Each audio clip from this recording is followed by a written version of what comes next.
안녕하십니까. 매 눈으로 세상의 흐름을 읽어드리는 와이타임스 정세 분석의 추부길입니다. 중국이 먹는 문제에 대해서 본격적인 규제에 나섰습니다. 블룸버그 통신은 지난 1일 중국 정부가 음식 관련 행동 계획을 발표했다 그러면서 계획 안에는 식당을 방문한 고객들은 필요 이상으로 주문하지 말아야 되고 남긴 음식물은 매장에 보고하도록 하는 내용이 들어있다, 이렇게 보도를 했습니다. 또한 이 행동계획에 따르면 이 출장 뷔페 서비스는 고객들에게 적정량의 음식 주문을 권장해야 되고 소량의 메뉴를 준비해야 된다 그랬습니다. 또 이 가정에는 식품을 필요한 만큼만 구입하고 재료들을 충분히 사용할 것을 권고했습니다. 더불어서 기업들에게는 회의와 훈련을 이유로 호화로운 연회를 열지 못하도록 했고요. 공식 행사에서도 연회보다 뷔페로 치를 것을 권장했습니다. 중국은 이런 행동계획을 2025년까지 시행하도록 할 예정이고요. 이를 통해서 음식물 쓰레기를 줄임으로 인해 가지고 식량 안보를 강화하라는 시진핑 주석의 의지를 실천해 나갈 것이다, 이런 계획을 밝힌 겁니다. 이 계획대로 중국은 이미 음식물 쓰레기하고의 전쟁을 시작했습니다. 지난 4월에는 음식물 낭비 금지법이 제정이 됐죠. 중국은 이 법을 통해서 폭식을 초래할 수 있는 먹방, 이제 먹는 방송 말하는 거죠. 먹방을 제작하거나 배포를 하게 되면 최대 10만 위안, 한 1,700만 원의 벌금을 부과한다고 되어 있습니다. 이 조치 이후에 중국 내에서는 13,600여 개의 먹방 계정들이 전면 삭제됐습니다.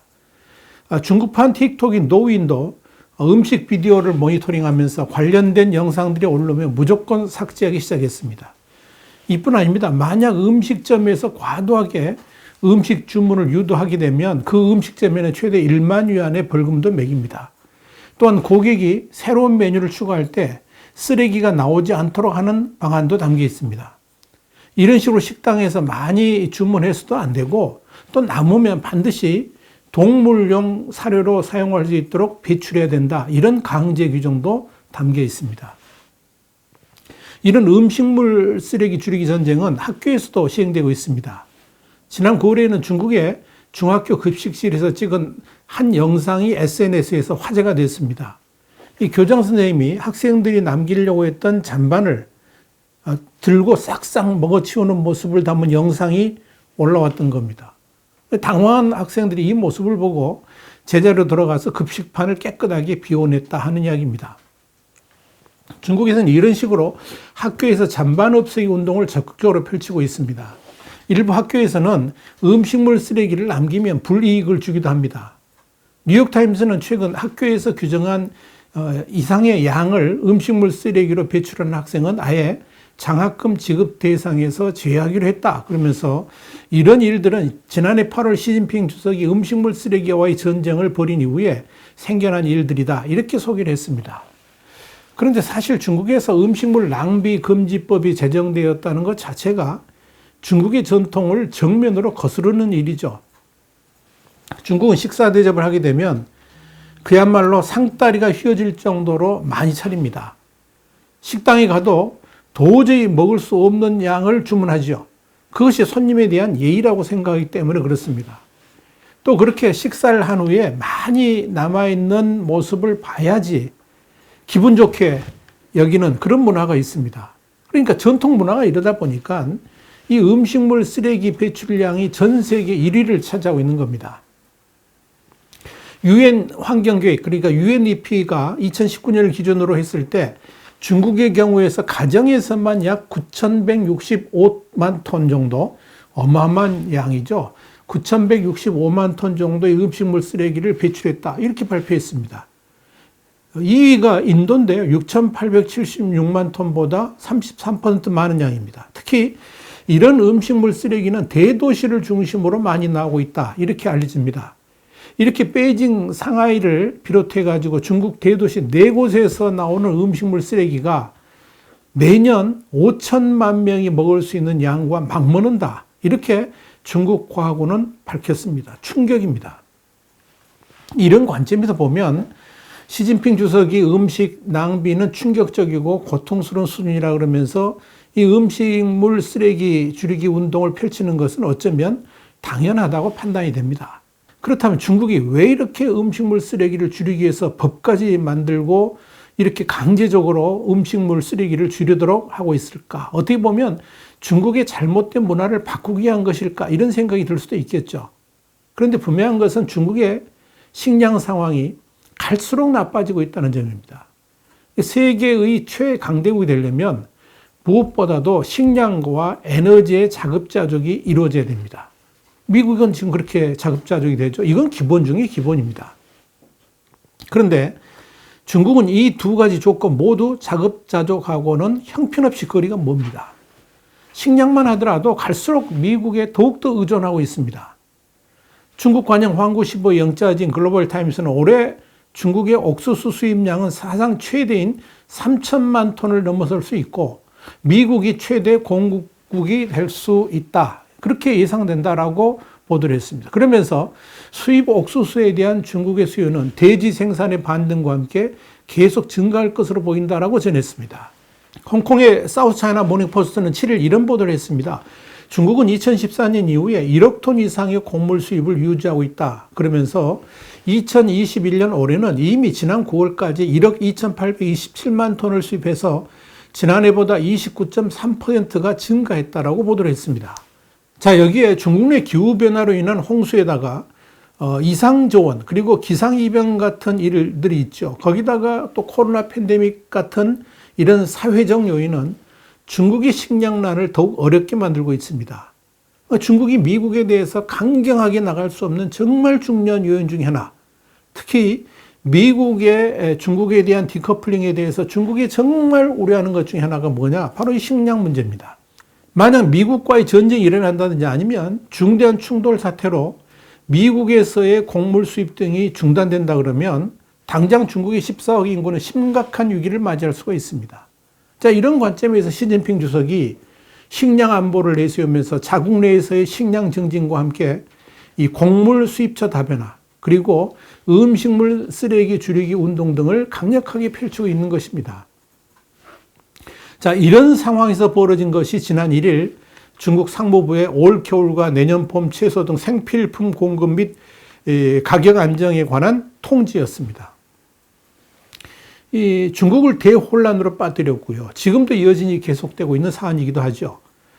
중국 정부가 이런 조치를 내린 배경에는 다양한 이유들이 존재합니다만은 정부가 전혀 예측할 수 없는 기후변화 상황은 이 중국 정부가 사실 대처할 수 없는 영역 아니겠습니까? 그러니까 문제가 될 수 있는 식량의 비축 말고는 뾰족한 대책이 없기 때문에 그런 것으로 보입니다. 여기다 중국 입장에서는 4,500여만 명이 굶어 죽었던 이 대약진 운동의 트라우마가 있습니다. 그래서 이 식량 안보 문제를 더 적극적으로 거론하고 있는 것입니다.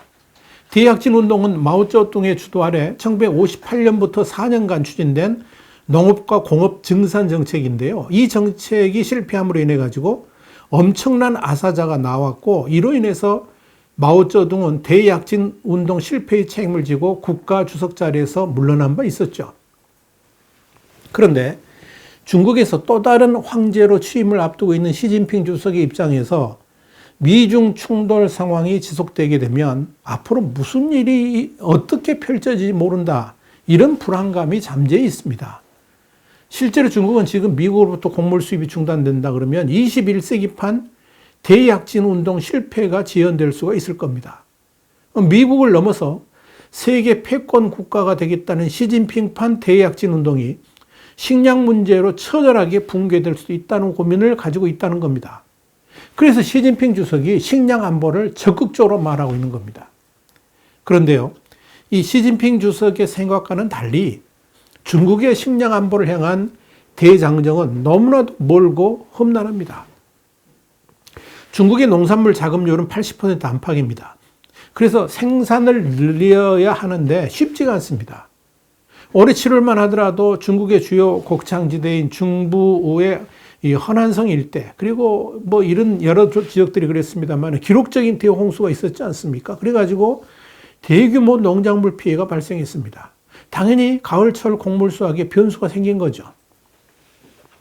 지난 7월 27일 중국의 관영 글로벌 타임스는 메이슈니 상무부 국제무역경제협력연구소 연구원의 말을 인용해가지고 허난성은 중국 곡물의 10% 가까이와 여름 곡물의 25% 이상을 생산하는 만큼 폭우에 따른 허난성의 생산량 격차를 대체할 수가 없다라고 전했습니다.